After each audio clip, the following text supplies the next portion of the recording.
我一直和大家说过啊，买好房子，选好基金，你就可以收获稳稳的幸福了。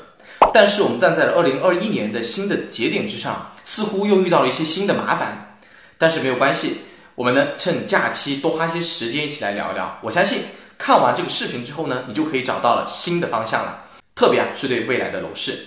2021年我们遇到了什么样的麻烦呢？首先在房地产市场严查经营贷、限制炒房，还有很多热点城市改革了中考的制度，这些组合拳对于楼市的价格，特别是学区房的价格的遏制效果是非常明显的。其次的话呢，在基金市场上，股市在牛年开年抱团瓦解，基金大跌，新基民亏损惨重，一脸茫然，似乎2021年就没有一个好的投资方向了。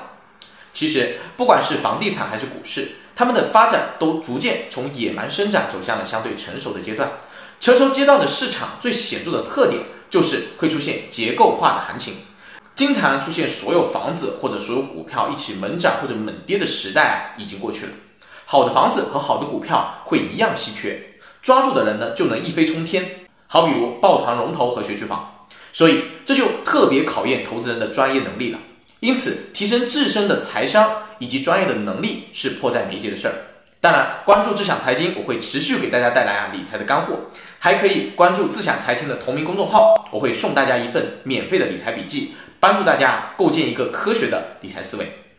在基金的部分呢，我们其实讲过很多的内容，我们看到很多的基金都在短期内达到了历史的最大回测，其实我们是不需要太过于恐惧的，坚持组合配置和持续的定投，对获得超额收益的预期拉长一些，还是可以陪伴中国社会经济的发展当中的一些优秀公司的成长，获得股市长期向上趋势的钱。今天我们就重点来聊聊未来5年房地产的投资机会，以及一个非常有效的筛选地产投资机会的方法。别忘了关注之后呢，再继续收看了。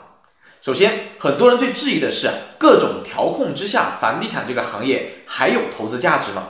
在这方面呢，我可以非常负责的告诉大家，机会是无限巨大的。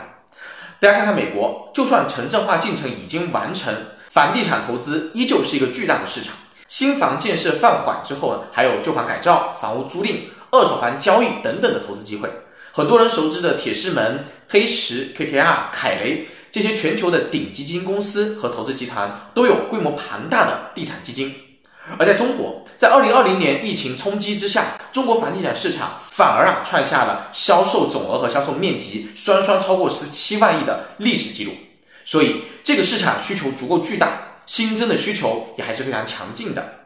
可能有人会说，中国的房子空置率非常的高，但是这是一个整体的数据，不同区域的差异其实是非常大的，一房难求的区域也是不在少数。而且我试问屏幕前的各位观众们，你们对现在的居住环境是不是绝对满意了呢？你们能否保证在未来这辈子都不再换房和买房了呢？有几个可以做这样的保证？我相信呢，能做保证的人是非常少的。这底层的投资逻辑就是中国的城镇化进程还和发达国家有很大的差距，以及中国居民对于居住质量提出更高的要求。所以中国的房地产市场还是健康的。政府调控的目的是为了防止房地产这匹千里马因为跑得太快而脱缰，是为了行业长期健康发展而做出了调控。了解了地产行业的长期空间，我们就可以很明确这个行业是值得我们投资和参与的。那么该如何进行地产的投资呢？投资房地产的方法其实主要有2种，一种是买房地产的信托，未来或许还会有房地产的 REITs，这相当于是把钱借给了开发商或者入股开发商的项目赚的是房地产开发过程当中的钱。还有一种呢，是大家都熟知的，直接购买实物房产之后呢再卖出获利，这赚的是房价上涨的钱。不论是投资房地产的信托还是实物买房，其投资的核心本质还是要将钱投到优质的房地产开发的项目当中。可能之前你听说过很多筛选地产投资项目的方法论，但是本期我会告诉大家最核心的一种方法，别忘了点击关注。这个核心的方法是什么呢？如果我们把地产看成是一种投资品种的话，那么它就具有了金融产品的属性。评估金融产品的投资价值有3个最基本的属性，就是收益性、安全性以及流动性。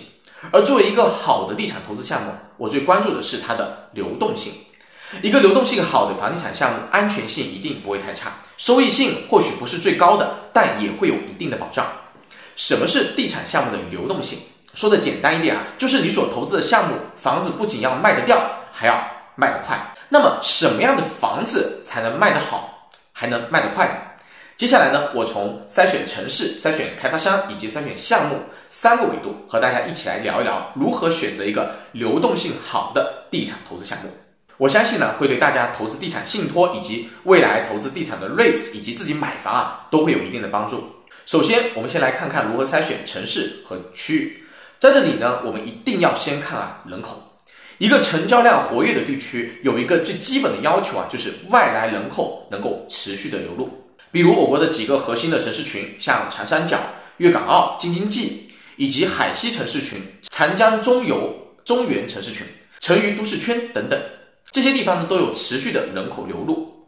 因此呢，这些地方的房价也都是稳步增长的。很多人会问，这些地方都是大城市，要么是限购，要么就是我不住在那里，不会去那里购房。那么是不是只有大城市有投资机会？其实不是的，很多小城市因为有大量的农村人口的涌入，也会出现很多的投资机会。所以我们还要再看一个关键的指标，就是区域内的房地产的去化周期。去化周期越快，说明供需关系更加良性，市场的泡沫也更小。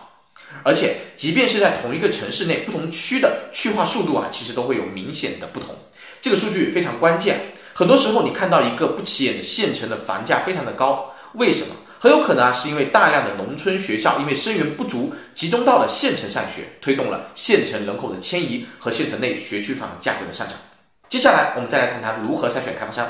我们要投资一个底层项目操盘的开发商是非常重要的。很多开发商在开发到一半的时候出现资金链断裂的情况，其实也是非常常见的。包括这2年呢，有一些百强的房企都陆陆续续出现了暴雷。那么什么样的开发商才是最值得信赖的呢？我认为呢，最重要的是看这个开发商的土地储备情况。虽然这些数据相对专业，但是特别对于投资地产信托的朋友来说非常重要。毕竟基本上都是300万起投的产品，一定要对开发商的情况和信用等级非常的了解，非常清楚，再做选择。土地储备指的是这个开发商在未来有多少存货可以推向市场，成为开发商持续业绩增长的动力。如果一个开发商1年有1000亿的销售额，至少要有2000亿到3000亿的货值的土地储备，以保证在未来2到3年的经营。当然我们还需要特别了解的是，这2000到3000亿的土地储备当中有多少是在2年之内可以进入销售周期的。如果短期推向市场的土地储备的占比高，说明未来2年这个企业的现金流也都是会比较有保障的，也说明这个开发商在未来2到3年的经营情况也都是有一定保障的。大部分个人投资人，我们在投资房产的时候选择住宅就行了，不要去选择公寓或者办公楼，这类资产的流动性是非常差的。虽然不限购，但是也没有太多的增值的空间。在项目配套的选择之上呢，我还是要坚持学区优先，地铁其次，商业配套第3。这3个如果呢你选择的住宅都不搭边，那就不要选了。同时还需要特别关注的就是项目的股东，特别是一手房，如果是超过3个以上的股东开发的项目，要特别的注意，中途遇到股东之间产生矛盾，影响建设的进度的情况也是时有发生的。综合以上3点基本上我们去做一个投资的决策，成功率还是非常高的。房地产投资是一个可以穿越周期、跑赢通胀的一种很好的选择。拉长周期来看，它的投资收益水平超越10%的概率也是比较大的，也是我们资产配置当中绝对不可或缺的部分。好的，今天的内容其实非常的多，大家可以多看几遍，消化一下。有任何问题可以在评论区留言或者私信中找到我。我是李志，我们下期见。